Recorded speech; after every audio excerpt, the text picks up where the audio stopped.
안녕하세요. 저는 고3 딸 뒷바라지하랴 비위 맞추랴 바쁜 50대 초반 여성입니다. 솔직히 저희 딸은 공부를 그리 빼어나게 잘하지도 않고요. 또 그리 열심히 하지도 않는 것 같은데 고등학교 3학년이라고 유세란 유세는 어찌나 부리는지 거실에서 텔레비전 하나 못 보게 해요.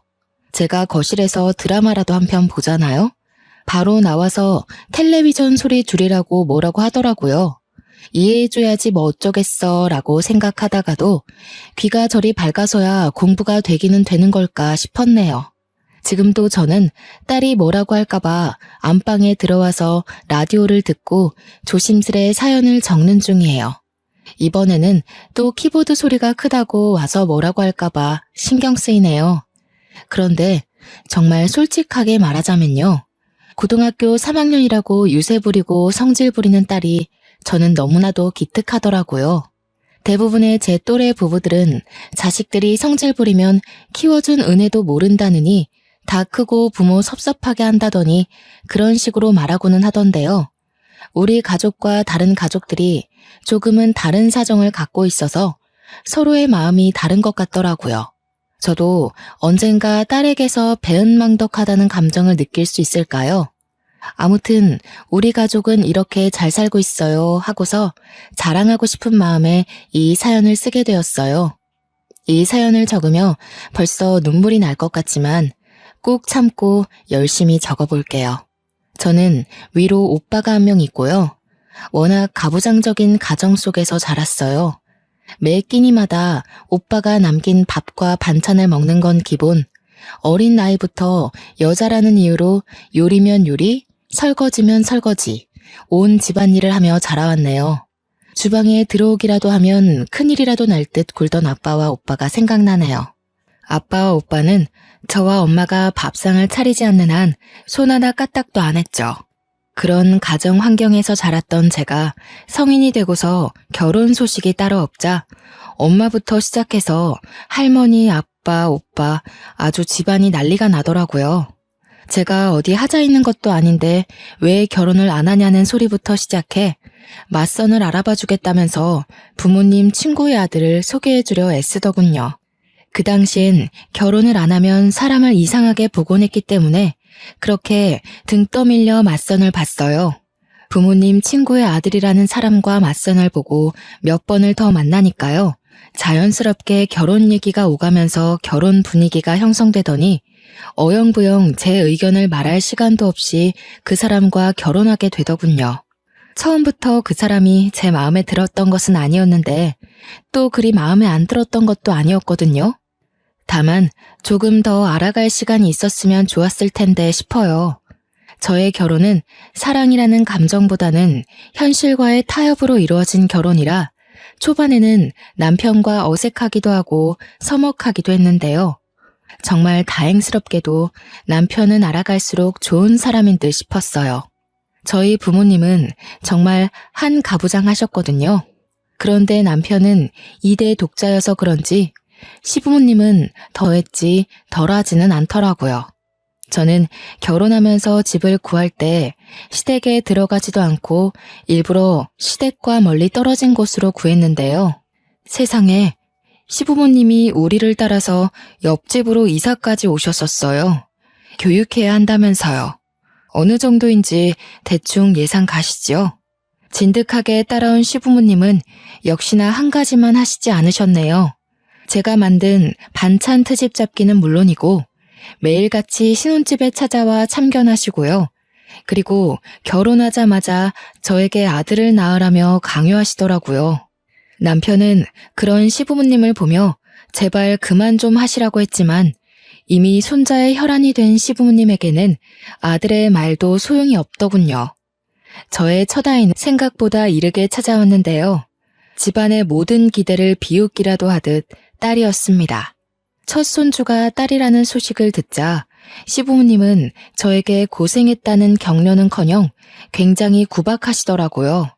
그런데 그도 잠시 또 낳으면 된다고 생각하셨는지 시어머님은 저를 위로한답시고 말 한마디 적선하듯 베푸셨습니다. 첫째가 딸이라 아쉽지만 나중에 우리 장손 볼 거 생각하면 오히려 더 좋은 거일 수도 있겠지. 첫째가 장손을 많이 챙겨줄 테니까 말이다. 저는 그 말을 듣자마자 제 못 먹던 고기 반찬이 생각나더라고요. 제 딸이 그런 서글픈 경험을 하게 된다고 생각하니 마음이 상해서 대답을 회피했네요. 그래도 시부모님은 우리 딸을 꽤나 예뻐했어요. 딸이라고 구박할 때는 언제고 첫 손주라 감회가 색다르긴 색달랐나 보더라고요. 가끔 인형도 사다 주면 귀여워하시기도 아이의 자그마한 손을 주물럭거리며 어찌 이리 작냐며 고사리 손이라며 웃기도 하셨죠. 그렇다고 아들을 바라는 시부모님의 마음이 사그라들지는 않았어요. 시부모님은 온갖 미신을 다 갖고 오셨는데요. 달 뜨는 밤에 물 떠다 놓고 비는 건 별것도 아니었고요. 무슨 궁합을 보고 오셨는지 합방일마저 주시더라고요. 심지어는 어디서 아들 셋 낳은 여자의 팬티를 가져와서는 저에게 입으라며 주시기도 했습니다. 아들에 집착하면서도 우리 딸을 귀여워하는 일련의 과정들을 통해서 저는 시부모님이 아들을 아주 많이 바라기는 해도 차별적인 행동을 정말 자주 하기는 해도 그리 나쁜 사람은 아니라고 생각했어요. 네, 제가 참 순진했죠. 제 딸을 예뻐하는 것만 보며 다른 걸 눈 감다뇨. 저의 생각은 둘째를 가지며 완전히 뒤집히게 되었습니다. 첫째를 낳고 3년 뒤에야 가진 둘째 아이의 성별을 확인하기로 한 날이었어요. 첫째를 데리고 갈까 하다가 시부모님께 잠시 맡기고 남편과 함께 병원에 가서 검진을 받는데 둘째도 공주님이라는 거예요. 저와 남편은 조금 난감했어요. 병원에 가기 전부터 시아버님이 자꾸 꿈에서 빨간 고추가 묶인 금줄을 봤다며 아들이 확실하다며 들뜨셨었거든요. 그런데 딸이라니 당연히 시부모님은 난리가 났죠. 2번이나 여자애냐면서 소리를 버럭 지르니 옆에서 곤히 자던 첫째는 화들짝 놀라며 깨서는 울고 저는 애 우는 걸 달래며 쩔쩔매고 정신이 하나도 없었어요. 시부모님은 뱃속의 아이를 지우고 차라리 새로 임신하라며 요즘 다 그렇게 한다며 저를 설득했지만요. 저와 남편은 반대하며 뱃속의 아이를 지켰네요. 그러자 시부모님은 그리 귀여워하시던 첫째를 다시 구박하시더라고요. 아무것도 모른 채 맑은 눈으로 미운 소리만 하는 시부모님을 바라보는 딸의 표정만 생각하면 마음이 찢어질 듯 아팠습니다. 시부모님이 제 딸을 구박할 때마다 애가 말 뜻은 몰라도 다 눈치챈다며 말리고는 했었는데요. 어느 날 시부모님이 첫째를 데리고 나들이 하러 가고 싶다고 하시는 거 아니겠나요? 구박하다가 갑자기? 조금 갑작스러운 제안에 저와 남편은 일단 알겠다고 하며 저희도 얼른 준비하겠다고 했지만 시부모님이 극구 말리며 첫째와 우리만 가겠다고 하시는 거예요. 뭐가 그리 걱정이야? 첫째와 우리만 갈 테니 그리 알아라. 우리가 그간 아무것도 모르는 첫째에게 너무 못되게 군 것 같아. 오붓한 시간 좀 보내고 싶어서 그런다. 곧 첫째 생일이기도 하니까 재밌게 놀다 올 테니 걱정 말거라. 미심쩍기는 했지만 다행이다 싶었어요. 어차피 평생 안 보고 살 것도 아니고 또 시부모님이 딸과 함께 추억을 쌓다 보면 시부모님의 아들에 대한 완고한 집착도 조금 덜어지지 않을까 싶었거든요. 딸이든 아들이든 어찌됐든 손주니까요. 같이 산 세월을 무시하지 못한다고 생각했죠. 지금 생각하면 왜 그리 안일하게 생각했는지 모르겠네요. 그냥 무작정 따라갈 걸 그때도 지금도 처절히 후회했습니다. 시부모님이 그렇게 첫째와 나들이를 간 그날 늦은 저녁까지 집에 오시지 않더라고요. 현관문을 나와 밖을 서성이기도 하고 창 너머로 오고 있는지 살펴보기도 했지만 시부모님과 첫째는 아직도 집에 돌아올 기미가 안 보였어요. 재밌게 놀고 있나 보다 싶으면서도 그 어린 걸 데리고 뭐 어떻게 노시길래 일이 늦으시는 거지? 하는 마음이 들었어요. 시부모님은 아주 늦은 밤에 한 치 앞도 안 보일 정도로 깜깜한 밤이 되어서야 집에 도착하셨습니다. 그런데 시부모님 옆에 첫째가 분명히 있어야 하는데 안 보이는 거예요. 저는 당황하며 시부모님께 아이가 어디에 있는지 여쭤보았죠. 그런데 시부모님이 하시는 말이 아주 사람 분통 터지게 하더라고요. 어린 것이 아장아장 걸으려고 하길래 손 붙잡고 걸었더니 어느샌가 보니까 애가 없어졌더라고. 우리가 근처 파출소도 가보고 미아 찾기 방송도 해봤는데 소득이 없었어. 미안해서 어째? 어떡하면 좋아? 저는 이 상황이 이해가 안 가더라고요. 저보다 당황해야 할 사람은 아이를 잃어버린 시부모님 아니겠어요? 그런데 아주 침착하고 태연하게 말씀하시니 제 목소리가 점점 커질 수밖에 없었습니다. 네? 소진이를 잃어버려요? 언제 어디서 잃어버리셨는데요? 아이가 사라졌으면 당장 전화라도 하셔서 저와 남편에게 말씀해 주셨어야죠. 왜 이제야 말씀해 주시나요? 이거 혹시 몰래카메라 그런 건가요? 장난하지 마세요. 재미없어요. 우리가 이런 장난을 왜 하겠니? 일단 미안하다. 우리도 당황해서 밤이 이리 껌껌해질 때까지 아이를 찾아다녔는데 아이가 나타나질 않았어. 그 어디냐? 공원 근처에서 잃어버린 것 같기도 하고. 늦게 알아채서 정확히 기억이 나질 않아. 믿고 싶지 않아서 장난치시는 거라고 생각했어요. 장난도 아니라니 하늘이 이리 무심할 수가 있나요? 게다가 시부모님은 아이를 잃어버린 장소와 시간대를 어물쩡거리며 잘 모른다고 답하시더군요. 밤 늦은 시간에 큰 소리가 오가자 남편도 나와서 무슨 일이냐고 물어보더니 상황을 파악하고는 바로 나갈 준비를 마쳤습니다. 저도 그런 남편을 따라서 옷을 챙겨 입었네요. 제가 여쭤볼 때는 어물쩡거리며 모른다더니 남편이 정색하며 언제 어디서 잃어버리셨냐고 물어보니까 시부모님은 데리고 나간 지 얼마 안 돼서 그 호수공원에서 잃어버리셨다고 말씀하셨어요. 그리고 정말 당연하게도 낮에 잃어버린 아이를 자정이 다 되어가는 밤에 찾을 수 없었습니다. 하루아침 사이에 아이를 잃어버린 부모의 마음이란 그렇게 비참하고 애탈 수가 없었네요. 혹여나 수상한 사람을 따라갔다가 험한 꼴을 당하고 있는 건 아닌지 저는 극단적인 상상조차 하게 되었고 그럴수록 아이를 찾는 일에 매달렸어요. 남편과 함께 밤낮 없이 아이를 잃어버렸다는 장소를 뒤지며 정말 사소한 흔적이라도 찾으려고 갖은 애를 썼지만 소득 하나 얻을 수 없더라고요. 시부모님은 일주일 정도 저와 남편의 눈치를 보다가 첫째에 대한 악담을 늘어놓으며 아이를 잃어버린 당사자 같지 않게 행동하기 시작하더군요. 있을 때는 그리 귀여워하더니 이게 말이 되는 행동인가요? 아이를 잃어버려서 한 가족의 평화를 망쳐놓고는 아이에 대한 악담을 하다뇨.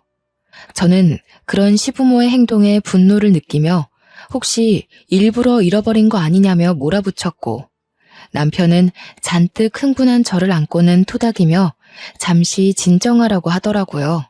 시부모님은 그런 저를 기가 막힌 눈으로 쳐다보며 헛웃음을 짓더니 빈정이 상한 목소리로 그렇다고 말했습니다. 그래, 일부러 버리고 왔다. 근데 네가 감히 시부모 앞에서 소리를 질러? 아이도 임신했고 그 아이도 딸이라면서. 내가 점을 보고 왔는데 첫째 아이 사주가 남자를 잡아먹는 사주라면서 첫째가 없어야 그 후에 장손을 볼 수 있다더라. 그래서 우리가 악역을 자처해 버리고 왔지. 지금이야 힘들겠지만 분명 나중에는 감사해야 할 거다. 다시는 겪고 싶지 않은 정말 몹시도 비참한 순간이었네요. 머리에 찬물이 끼얹어진 것처럼 머리가 멍하고 몸을 제대로 가눌 수 없었어요. 시부모님은 저와 남편에게 근처 호수공원에서 잃어버렸다고 거짓말했다며 사실은 저 멀리 보육원에 버리고 왔다고 하더라고요. 남편이 어떻게 그럴 수가 있냐며 소리를 지르는데 저는 믿을 수 없는 현실에 눈 초점조차 제대로 잡히지 않더라고요. 어디에다가 내 딸을 버렸냐며 울부짖는 남편의 목소리와 그저 때되며 고마워할 거라는 말만 하는 시부모의 말이 번갈아 가듯 허공을 맴돌더니 저의 가슴에 비수가 되어 꽂혔고 광경을 가만히 바라보던 저는 갑자기 배가 너무 아프고 머리가 어지러워 결국 쓰러지고야 말았습니다. 일어나니 병원이었고 그 모든 게 꿈이 아니더군요.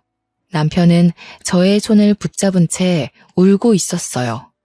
안 좋고 힘든 일은 왜 항상 겹쳐서 오는지. 그때는 하늘이 너무 무정하게 느껴지고 이 모든 상황이 원망스러웠습니다. 남편이 저에게 미안하다며 뱃속에 품은 지 몇 달도 안 된 둘째를 보내줬다면서 우는데요. 제가 위험해서 수술에 동의했다면서 그리 하염없이 우는데 그런 남편을 보면서도 저는요, 눈물 한 방울조차 안 나오더라고요. 2명의 아이를 이렇게 쉽게 잃을 수가 있나? 현실 같지 않고 악몽을 꾸는 것 같았어요. 저는 몸부터 회복해야 했기에 그때 남편이 참 고생을 많이 했었죠. 첫째를 찾기에는 둘이서도 버거울 텐데 남편은 입원한 저까지 챙겨가며 첫째를 찾아야만 했습니다. 그러니 우리의 모든 노력은 물거품이 되어버렸고 우리는 2 아이를 모두 한순간 잃어버렸다는 걸 인정할 수밖에 없었네요. 시부모님과의 관계는 끝을 모르고 최악으로 향했죠.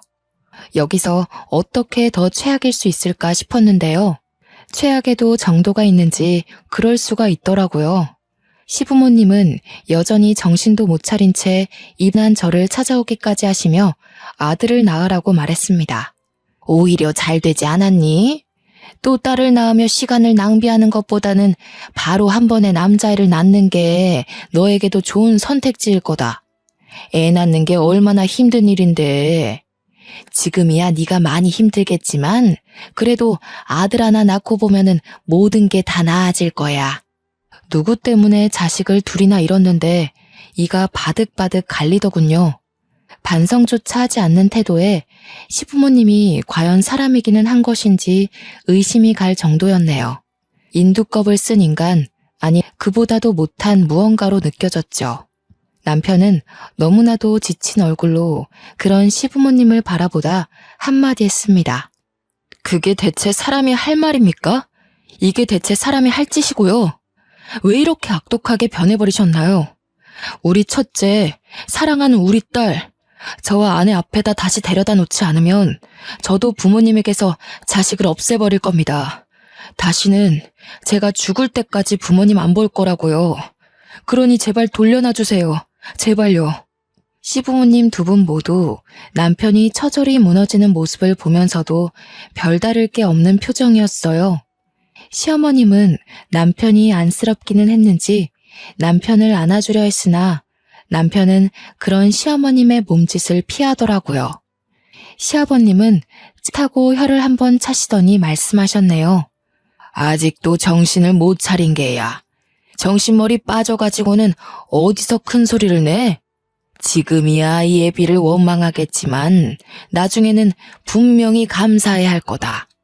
더 멀리 미래를 생각해야지. 장손을 낳거라. 그럼 모든 것이 해결돼. 말이 통하지 않는 벽도 이보다는 말이 통할 것 같았네요. 말을 할 수 없는 짐승조차도 이보다는 나을 것 같았고요. 제가 퇴원하고 나서도 시부모님은 저희 집까지 찾아와서 계속 아들을 낳으라며 종용했습니다. 그때까지도 첫째 딸의 소식은 없었어요. 저와 남편이 전단지를 수백 장 뿌려도 파출소에 밥 먹듯 오가며 실종아동이 있는지 물어도 이 좁은 대한민국 땅에서 딸 하나 찾기가 그리 어렵더군요. 바로 옆집에 살았기 때문에 시부모님을 완전히 무시하기가 힘들었지만요. 저와 남편이 충청도로 거주지를 옮기면서 연을 확실하게 끊어냈습니다. 저도 남편도 시부모님을 바라보기가 힘들었거든요. 용서를 빌기는커녕 잘못이 무엇인지 모르시기도 했고 시부모님을 볼 때마다 가슴 속에서 천불이 나서 제가 무슨 짓을 저지를지 저조차 알지 못할 정도로 자제력을 잃은 상태였습니다. 네, 시부모님은 그렇게 아들 울부짖더니 정말 하나뿐인 아들을 그 나이에 그렇게 잃고야 말았습니다. 당시에는 정말 뭐 하나라도 깨부시고 올 걸이라고 생각했는데요.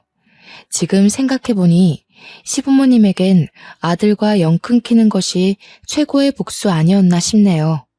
이사를 가더라도 왜 굳이 충청도로 이사했는지 궁금해하실 수도 있어서요. 간단히 말을 해보자면 충청도를 선택하고 이사한 이유는 딱 하나였어요. 전국 8도를 다 돌아다닐 텐데 충청도가 한반도 위치상 중간에 있기 때문이에요. 시부모님이 보육원의 첫째를 버리셨다고 하니 보육원이란 보육원은 다 찾아서 전화하고 전국을 다 돌아다니기로 했죠. 남편은 다니던 직장마저 관둔 채 그리 시간을 보냈네요. 거주지를 옮겨가며 애타게 찾기를 반년. 시부모님이 처음 잘못 알려준 정보 때문에 애꿎은 호수공원을 뒤지면서 시간을 낭비하고 제가 쓰러지며 둘째마저 이룬 후 입원하며 또 시간을 낭비하고 충청도로 이사 준비를 하며 낭비한 시간이 셀 수 없이 많았어요. 처음부터 헛되게 날린 시간이 너무 많아 아이를 제대로 찾기 어려울 거라는 예상은 했지만 그래도 신이 있다면, 신이 우리를 버리지 않았다면 금세 찾을 수 있을 거라고 생각했는데 어느덧 반년이 지나자 그럼에도 불구하고 흔적조차 못 찾자 사람이 미칠 것 같더라고요. 정말 매일 밤 눈물로 지새우며 보냈습니다. 제대로 잠들지도 못하고요. 나중에는 또 아무런 정보조차 못 들을까봐 보육원에 전화를 거는 게 무서워지더군요. 남편과 제가 돈도 안 벌고 딸만 찾으러 다니는 생활을 오다 보니까요. 나가는 돈은 많고 들어오는 돈은 없고 당연히 생활할 돈이 부족해졌습니다. 우리가 언제까지 현실을 마냥 무시하며 살 수는 없겠더라고요. 딸을 찾으러 다니더라도 현실과 적당히 타협하기로 했죠. 어떻게 해야 돈을 벌면서도 이걸 계속 이어갈 수 있을까 고민이 많이 되더라고요. 후보는 많았습니다. 택시기사, 야채 트럭 장사, 사회복지사. 생각해본 직업은 많았는데 택시는 전국적으로 돌아다니기 까다롭게 느껴졌고 야채 트럭 장사는 새벽에 일어나 야채를 선별하며 장소에 얽매일 수 있겠더군요. 사회복지사는 아이를 만날 현실적인 가능성이 낮게 느껴졌습니다. 우리는 결국 고민 끝에 트럭을 하나 구매해 양말 장사를 시작했어요. 계절 상관없이 어디를 가도 쉽게 팔 수 있는 것이 양말이더라고요. 때로는 우비와 우산도 같이 팔고 귀마개와 모자도 같이 팔고는 했죠. 우리는 매일 다른 지역을 돌아다니며 양말을 팔며 아이 찾기를 포기하지 않으려고 노력했어요. 혹시나 딸을 찾으면 뭐라도 하나 더 해주고 싶어 악착같이 돈도 모으려 노력했네요. 저는 남편의 곁에서 휴가철에는 뻥튀기를 같이 팔기도 하고 입학식, 졸업식 때가 되면 꽃다발을 만들어 꽃을 팔기도 하며 뭐 하나 더 벌어보려고 발버둥을 쳤습니다. 그러다가 부모에게 꽃다발을 건네받으며 환하게 웃음 짓는 학생들을 보기라도 하면 그날 하루는 부러움과 죄책감에 휩싸여 날리기도 했네요. 저와 남편은 인생을 갖다 바쳐가며 딸을 찾아다녔지만 아이의 머리카락조차 보지도 못하고 소식조차 듣지 못하는 날들만 늘어가더라고요. 사람인지라 당연히 지치고 힘들었는데 그보다 더 힘들게 느껴지던 것은 제가 딸의 기억을 잃어간다는 것입니다. 어느 순간 딸의 목소리가 어땠는지 기억이 안 나고 사진을 보지 않으면 딸의 얼굴마저도 희미하게 기억나더군요. 분명히 존재하던 딸의 존재는 저에게서 그리고 남편에게서 점차 희미해져 갔습니다. 포기할 수는 없었어요. 제가 10달을 배에 품고 직접 낳아 몇 년을 애지중지 키운 딸아이였고 눈을 감으면 자세히 기억은 나지 않아도 배시시 웃는 미소는 떠올랐거든요. 사진을 한 장 갖고 다니며 딸아이를 덧그리다 보니 시간은 참 빠르게 흐르더라고요. 모든 일을 제쳐두고 아이만 찾아다니는 생활을 한 지 5년이 넘어가자 주변에서는 슬슬 아직 늦지 않았으니 자식을 하나 더 낳아서 키우는 게 어떻겠냐는 소리를 조심스레 하기 시작했습니다. 그 사람들을 이해 못하는 것은 아니었어요. 말이 5년이지 그리 짧은 시간은 아니잖아요. 그 시간 동안 아이를 못 찾았다는 것은 가망이 없다는 것과 같다고 생각했겠죠. 그 사람들 입장에서는 더 늦어지면 새로운 아이마저 못 낳을 수 있으니 저와 남편이 걱정되어서 조언을 해준 거겠지 싶었어요. 그런데 그렇게 머리로는 이해를 하겠는데요. 자식을 잃은 부모 입장에서는 그 말을 좋게 들을 수가 없었네요. 사람은 적응의 동물이라고 하잖아요. 저도 남편도 아이를 찾아다니며 기대했다가 체념하는 것에 점차 익숙해져 갔네요. 5년이 6년이 되고 6년이 어느새 7년, 8년, 눈 떠보니 10년이 되더라고요. 네, 아이를 찾아 헤매인 지 10년이 되던 날 저와 남편은 어떤 변화를 맞이하게 되었습니다. 솔직히 강산도 변화는 그 정도의 시간이 흐르니 저는 반포기 상태였어요. 가망이 없다고 생각해 아이 찾기를 그만두고 싶어도 혹여나 하는 마음에 그만둘 수가 없어 못 그만두는 거였죠. 아이가 잘 살아있다면 중학생이 되어 있겠지 싶었지만 이제는 사진이 없으면 아이의 얼굴을 떠올리는 게 쉽지 않고 또 어떻게 변해 있을지 머릿속으로 그리는 게 어려워지더라고요. 남편은 자포자기한 듯한 저에게 희망을 불어주려고 노력했네요. 저에게 올해는 아이를 찾을 수 있을 것 같다며 확신이 든다고 말하더군요. 근데 그런 말은 매번 꾸준히 해왔고 꾸준히 들었기에 신뢰가 가지는 않았습니다. 그날도 여느 때와 비슷하게 흘러가는 하루였어요. 양말을 가득 실은 트럭에 올라타 낯선 도시에 가서 양말을 파는 거요. 양말 여러 켤레를 사고 뻥튀기 한 봉지까지 야무지게 산 어떤 손님 한 분이 문득 무슨 사정이 있냐며 물어보시더라고요. 혹시나 해서 물어보는데 무슨 사정이 있어요? 얼굴이 많이 안 되어 보이시는데. 뭔지는 몰라도 힘내세요. 인생이 뭐 별거 있나요? 아니라면 죄송하고요. 원체 말하기를 좋아하시는 분 같았어요. 저는 저 멀리서 실종아동을 찾는다는 전단지를 돌리는 남편을 가리키며 말했죠. 저기 저 전단지 돌리는 남자 보이시나요? 제 남편이에요. 아이를 잃고서 트럭 하나에 몸담고 떠돌아다닌 지가 10년이네요. 그 세월 동안 우리 아이는 무얼 하고 있을지 생각하면 이 생활을 그만둘 수 없었어요. 제 얼굴이 많이 고단해 보이나요? 뭘 어쩌면 좋을지 몰라서 그런 것 같네요. 아이를 잃어버리셨다고요? 이런 세상에 제가 괜히 물어봤나 봐요. 죄송해서 어쩌죠? 그러고 보니 요즘 유전자인가 뭔가 DNA로 가족 찾을 수 있다던데 혹시 해보셨어요? 안 해보셨으면 한번 등록이라도 해보세요. 혹시 또 모르잖아요. 옛사람이어서 그럴까요? 아니면 몇 년이 지나 예전처럼 파출소로 자주 찾아가지 않아서 그럴까요? 처음 듣는 정보였어요. 손님께 감사해하며 얼른 남편을 불렀죠. 전단지를 만들어 여기저기 퍼뜨릴 생각은 했어도 유전자 등록이라니. 그 길로 바로 남편과 저는 유전자를 등록하러 갔어요. 세상 참 좋아졌다 싶었네요. 왜 이런 걸 이제야 알았을까 자책되기도 했고요. 저와 남편의 유전자를 등록하며 일말의 기대는 있었지만 체념에 익숙해진 저는 기대를 하지 않으려 했습니다. 역시나 별다른 연락은 오지 않았네요. 아이 하나만 바라보고 찾아다닌 지 10년. 그 긴 시간에도 불구하고 장난 전화는 익숙해지지 않더라고요. 아니, 익숙해지기는 했지만 상처에 익숙해지지가 않았네요. 들을 때마다 화가 나고 때로 악의 없이 장난치는 어린아이들의 목소리를 들으면 세상이 미워지고 그랬습니다. 그날도 장난 전화가 걸려오더군요. 전단지를 흩뿌리고 나서는 장난 전화가 늘 끊이지 않았지만 그래도 혹시나 하는 마음에 전화란 전화는 꼬박꼬박 받았는데요.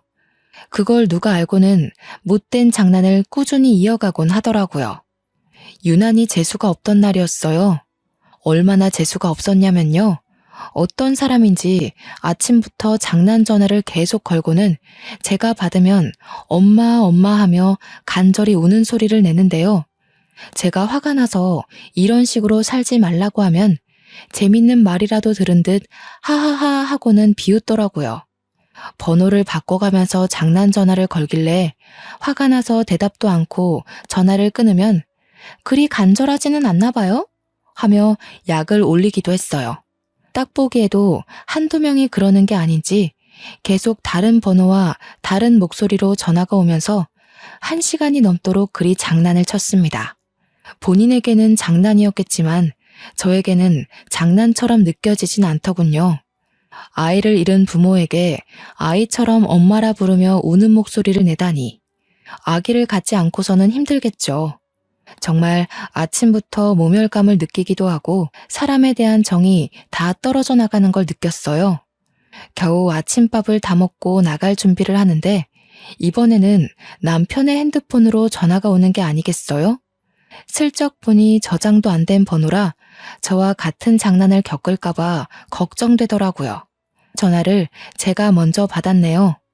여보세요? 하고는 상대방의 목소리를 잠시 듣다가 뭔가 심상치 않은 느낌에 남편을 불러 스피커폰을 킨 후 같이 듣는데요. 전화를 듣던 우리의 표정은 조금씩 달라지기 시작했습니다. 진짜인가요? 거짓말 하시는 거 아니고요. 이거 몰래카메라 같은 건 아니죠. 장난 전화도 아니고 정말 진짜인 거 맞는 거죠. 하나님 세상에 정말 감사합니다. 예기치 않게 찾아온 기쁜 소식에 정말이냐고 묻는 말밖에는 할 수가 없더라고요. 핸드폰만 붙들고 정말인 거 맞냐고만 물어보다가 전화가 끊기자 저와 남편은 어느새 얼싸안고서 눈물을 뚝뚝 흘리며 엉엉 울었습니다. 다름이 아니라요. 전에 손님에게 들은 말을 따라서 우리가 유전자 등록을 했었잖아요. 전화가 와서는 이번에 유전자가 일치하는 아이가 있다는 말을 들었어요. 그때 너무 기뻐서 자세하게는 기억이 안 나는데 아무튼 나이도 성별도 너무나 우리 딸이 맞았고 또 아이 측에서 만나고 싶다는 연락이 왔다고 하네요. 우리한테도 만나보시겠냐는 의사를 물어보시는데 당연히 괜찮다고 당연히 언제든지 상관없다고 말하면서 감사하다는 말만 되풀이하게 되더라고요. 그저 스쳐 지나가 다시 볼 수 없던 그 손님 덕분에 우리가 유전자 등록을 하고 그게 이렇게 이어지다니 너무나 기쁜 마음을 숨길 수가 없었습니다. 다시 만나게 된다면 정말 이 모든 은혜를 베풀이라 그리 생각했어요. 모든 것이 믿기지 않고 꿈이 아닐까 싶어 두렵기도 하던 와중에 시간은 여느 때와 같이 무심히 지나가더군요. 저와 남편이 평생을 기대하고 소망하고는 했던 날에 아침이 밝아왔습니다. 새벽부터 일어나 머리도 하고 화장도 하고 옷도 제일 신경 써서 입으며 남편도 저도 서로에게 이거 괜찮아? 100번은 말한 듯해요. 누구를 만나러 간다고 해도 이렇게까지 신경 쓴 적은 없었는데 잃어버린 우리 딸을 만나러 간다니 온몸이 떨리고 우리 딸 마음에 쏙 들고 싶어서 잘 보이고 싶어서 머리부터 발끝까지 신경을 쓰게 되더라고요. 약속 장소에 도착하자 심장이 막 쿵쾅거리고 불안하기도 하고 그냥 벌써부터 눈물이 나올 것 같았습니다. 남편도 긴장이 됐는지 주차를 하면서도 손을 미세하게 떨더라고요. 차문을 열고 나가기 전에 서로 심호흡을 하며 격려해 주었죠. 괜찮을 거야. 우리 딸이 부담스럽지 않게 하자. 우리가 꿈꿔왔던 날이니까 걱정하지 말자. 저와 남편은 서로의 손을 꽉 붙잡고 건물 안으로 조심스레 들어갔어요. 들어가자마자 어떤 중학생쯤 되어 보이는 아이가 앉아있는 게 눈에 박히더군요. 아이와 눈이 마주치자마자 저 아이가 바로 내 아이라는 확신이 들면서 마음이 술렁거렸지만 오랜만에 첫 만남을 저의 눈물로 망치고 싶지는 않았기에 요동치는 제 감정을 억지로 억누르고 눈물을 참으려 노력했습니다. 마주 앉아 딸과 인사를 나눴는데 그 모든 상황이 벅차오르더라고요. 일단 아이의 음료부터 사주고 싶어서 뭐 먹을래? 하고 물어보았습니다. 딸은 코코아가 먹고 싶다고 말했어요. 어렸을 때도 단 거라면 사족을 못 썼는데요. 이리 오랜만에 만났는데도 그 사실은 변하지 않았더군요. 나오길 기다리면서 무슨 말이라도 꺼내야겠다고 생각했었지만요. 너무 오랜만에 보는 다시는 못 볼 수 있겠다 생각했던 딸의 모습을 볼 수 있게 되자 그저 하염없이 바라만 볼 수밖에 없었어요. 단정하게 빗어진 아이의 머리카락, 반듯한 이마와 살짝 처진 속눈썹, 동그란 어깨와 조약돌 같은 아이의 손톱, 어색한 듯 미묘하게 내려간 입꼬리. 귀하다는 게 이런 건가 싶고 행복했어요.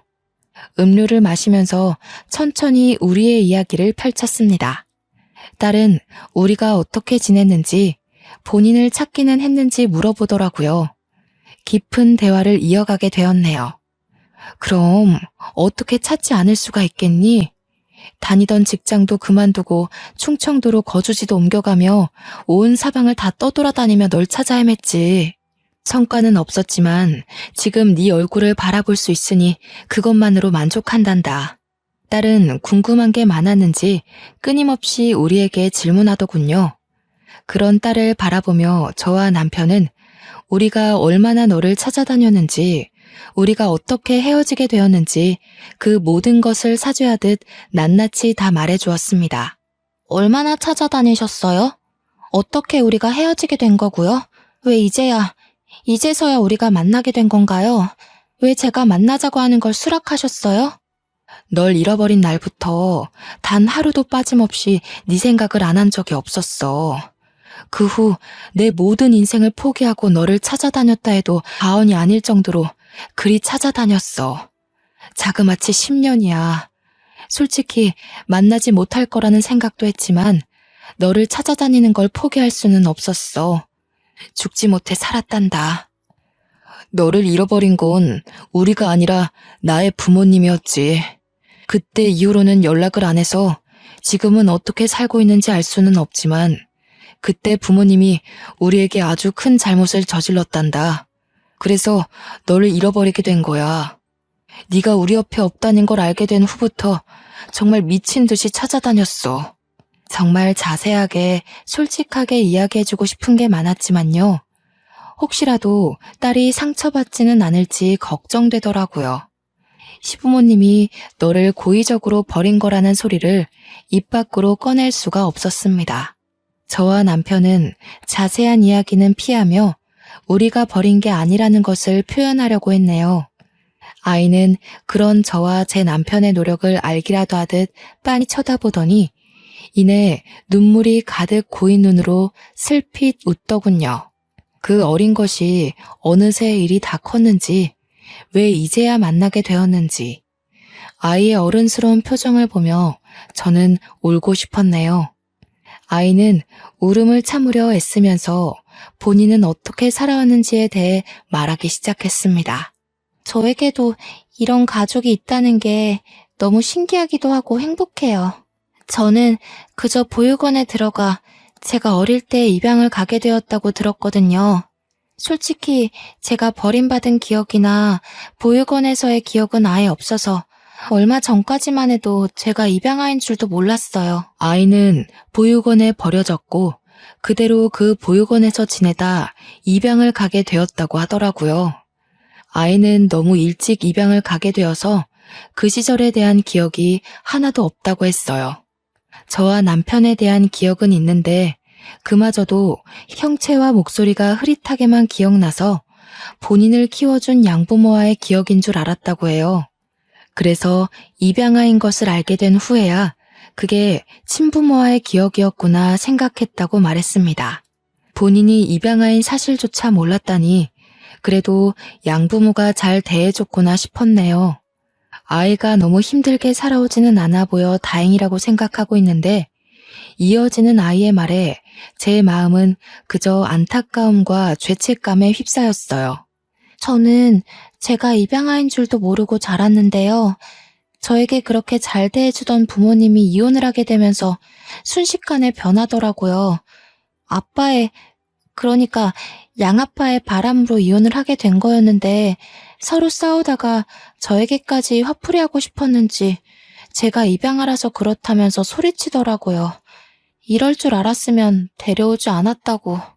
아이 스스로 입양아인 사실조차 모를 정도로 잘 대해주셨던 아이의 양부모는 남자의 바람으로 이혼을 하게 되면서 아이와의 관계를 끊어냈나 봅니다.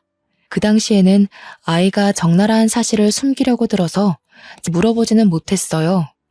나중에 뒤늦게야 알게 된 것인데 양부모가 이혼을 하는 과정에서 아이의 양육을 두고 싸웠다고 했어요. 아이에게 넌 입양하니까 네가 누구 따라갈지 고르라는 폭력적인 행태를 부리며 아이가 입양아인 것을 밝혔다고 하더라고요. 심지어 아이가 누군가를 선택해 따라가려고 하면 그런 아이를 외면하려 했다고 들었습니다. 그 과정 속에서 아이는 큰 상처를 받았고 결국 서로의 합의하에 이와 더불어 파양 신청을 하고 연을 끊었다네요. 나름 행복하던 가정이 산산조각이 난 것이죠. 아이도 동의를 했다고는 하지만 그렇게 양부모와의 끝이 좋지 않았으니 아이는 얼마나 큰 상처를 받았을까요? 아이는 머쓱하게 웃으며 말하더군요. 사실 그때부터 정신과 진료를 받기 시작했어요. 처음엔 화도 나고 그랬는데 시간이 지나면서 상담이 필요하겠다고 생각했거든요. 지금도 꾸준히 상담받고 있어요. 근데 정신과 다닌다는 얘기를 처음부터 하기가 좀 그래서 숨겼어요. 저를 그리 오래 찾아다니셨는데 혹시나 저한테 실망하실까 싶어서요. 왜 좀 더 일찍 찾지 못했을까 하며 저 자신에게 화가 나더라고요. 마지막에 가서는 아이를 못 찾을 거라 지레짐작하고 포기할 뻔했었는데 그것도 생각나고요. 제가 그러고 있을 때 아이는 양부모에게 직접적으로 상처를 받고 있었겠죠. 아이의 양부모에게도 당연히 분노하게 되더군요. 이렇게 쉽게 파양을 할 거면 애초에 왜 입양했나요? 아이에게는 그저 후회스럽고 미안하기만 했습니다. 애초에 잃어버리지 않았다면 시부모님이 아이를 데리고 나들이 간다고 했을 때 그냥 따라갔더라면 아이가 상처받고 스스로 정신과 진료가 필요하겠다는 생각을 하지 않았겠죠. 정신과 진료가 나쁘다는 것은 아니지만 아직 고등학생도 채 안 된 아기가 정신적으로 많이 힘들어하는 걸 보니 근본적 원인이 없었다면 일하는 가정을 안 하기가 힘들더라고요. 사실 유전자 등록하는 것도요. 처음에는 무섭고 겁이 나서 알고도 등록은 안 했었어요. 저를 몇 년이나 키운 양부모님도 저를 내쳤는데 친부모마저 저를 버렸다는 걸 알면 너무 속상할 것 같아서 겁이 나더라고요. 저를 애타게 찾고 있었다는 긍정적인 생각은 할 수가 없었어요. 이미 너무 상처받아서 부정적인 생각부터 들었거든요. 친부모마저 본인을 버렸다는 걸 알면 너무 속상할 것 같아서 겁이 났다는 아이의 말. 그런데도 아이는 결국 유전자 등록을 했죠. 아이의 사정을 다 알고 있던 정신과 의사 선생님이 제안했다고 하더라고요. 그래도 한 번은 용기를 내서 검사를 받아보는 것이 낫지 않겠냐며 조언도 해주고 용기 또한 주셨다고 했어요. 정말 감사한 분이시죠. 우리가 유전자 등록을 해봤자 아이가 등록을 안 하면 이렇게 마주보고 있을 수 없었으니까요.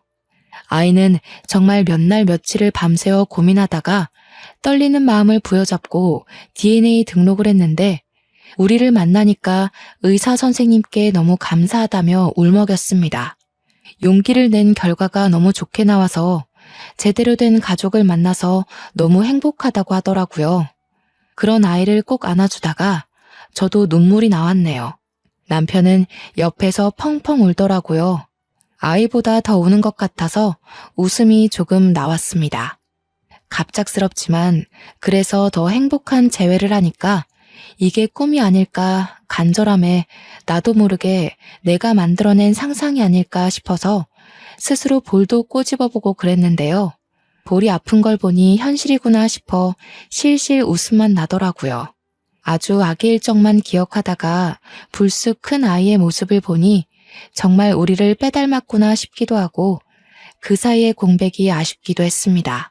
둘째도 생각이 나면서 얼굴도 보지 못하고 수만 번 제대로 내보지 못한 아이는 어쨌을까 싶었네요. 정말 별 생각 다 했죠. 아이와는 서두르지 않으려고 했어요. 10년 만에 공백이 피가 이어졌다는 이유로 금세 없어지지 않으니까요. 천천히 친해지다 조심스럽게 같이 사는 것이 어떠겠냐고 물어보았고 활짝 웃으며 그런 제 말을 기다렸다고 했습니다. 어차피 갈 곳도 없었다며 응답을 하는데 마음이 조금 아팠네요. 그때 아이가 중학생이었고 눈 깜짝할 새에 몇 년이 지나 지금은 고등학교 3학년이 되어서 이번 수능을 본다고 대학 입시를 준비한다고 유세란 유세를 다 떨고 있답니다. 저와 남편은 아이의 고3 히스테릭에 요즘 살얼음판 걷지만요. 너무나도 행복해요. 우리가 편하지 않다면, 우리를 믿지 않는다면 딸은 저렇게까지 성질을 부리지 못했을 테니까요. 물론 조금 성질을 줄여줬으면 좋겠다는 마음은 당연히 있죠. 점점 심해지는 것 같기도 해서 딸의 이런 모습을 좀 더 즐긴 후에 조심스레 말해보려고요. 아이를 잃고 다시 찾기까지 참 여러 일이 있었고 많은 시간이 지났네요. 유전자 등록이라는 것을 알려준 이름 모를 손님과 딸에게 용기를 준 딸의 상담의사 선생님께 너무나도 감사하고 앞으로 딸아이의 상처를 보듬어주면서 사랑만 가득가득 주려고 해요. 그간 전해주지 못한 사랑이 너무나도 많이 쌓여가지고요. 지금은 잃어버린 10년에 비하면 딸과 정말 짧은 시간 함께 했는데 앞으로 살아가면 살아갈수록 떨어져 있던 그 10년이 짧게 느껴질 수도 있겠죠. 그러면 저는 여기서 글을 마치도록 할게요. 제 사연 들어주셔서 감사하고 여러분들도 사랑 가득한 나날들 보내시길 바랍니다. 안녕히 계세요.